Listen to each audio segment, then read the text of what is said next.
Hey guys, welcome to vibrant vibes. இன்னைக்கு சின்ன மருமகள் எபிசோடில் என்னென்னாக்கா, தாமரை எப்படி தப்பிச்சு போகிறா இல்லையா தான் இன்னைக்கு தாமரையும் சாவித்திரி வந்து எப்படி தப்பிச்சு போகலான்னு சொல்லிட்டு பிளான் தான் இன்றைக்கும் பண்ணுவாங்க.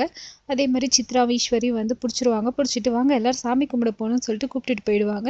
இங்கே சாமி கும்பிடும்போது கரெக்டாக காமேஷ் பிச்சை வந்து ஃபோன் வரும். ஃபோன் வந்தோடனே எல்லோரும் வந்து என்ன இப்போ கூட ஃபோன் வருது, ஃபோனை ஆஃப் பண்ணினேன்னு சொல்லிடுவாங்க. அப்புறமும் ஃபோன் வரும்.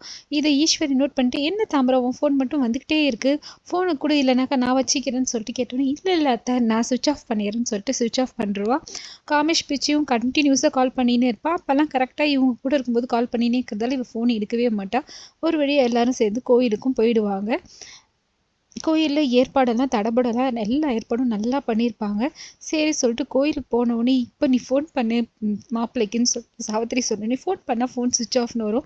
உடனே இவங்க 2 பேருக்கும் ஷாக் ஆகிடும். ஐயோ காலில் வரும்போது 25 தடவை ஃபோன் பண்ணார் ஒருவர், அதனால டென்ஷனாகி ஆஃப் ஆகிட்டாருன்னு சொல்லிட்டு தாமரையும் சொல்லுவாள். ஆமாம் அவருக்கு கோவம் வருமான்னு சொல்லிட்டு, சரி நீங்கள் எதுவும் தப்புலாம் பண்ணல, ஒருவேளை ஒரு ஒன்று ஏமாற்றிட்டு போயிட்டாருன்னு. தாமரை, அதெல்லாம் நாங்கள் எந்த தப்பும் பண்ணலாமா, அவர் என்னை தொட்டது கூட கிடையாது, அவரோட சுண்டு வரல கூட என் மேலே பட்டது கிடையாது, ஐயோ இவ்வளோ தங்கமான மாப்பிள்ளை போயிட்டாரேன்னு சொல்லிட்டு இவங்க ஒரே அப்செட்லேயே உட்காந்துருப்பாங்க. என்ன பண்ணுறதுனே புரியாது.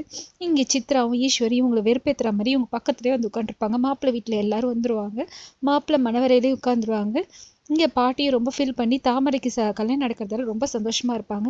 இங்கே எல்லாரும் பொண்ணு கூட்டின்னு வந்து முகூர்த்த புடவை வாங்கிக்க சொல்லுவாங்க. பொண்ணு கூப்பிட்றதுக்காக தமிழ் எல்லாம் வந்தோடனே, இப்போ வாங்க உங்களை கூப்பிட்டாங்கன்னொடனே எல்லோரும் ஷாக் ஆகிடுவாங்க.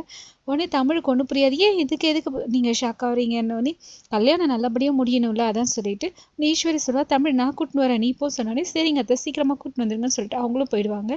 இதோட இன்னைக்கு எபிசோட் முடியுது. மறுபடியும் நாளைக்கு எபிசோடில் தாமரை தப்பிச்சு போகிறாளா இல்லையான்னு பார்க்கலாம். தேங்க்யூ.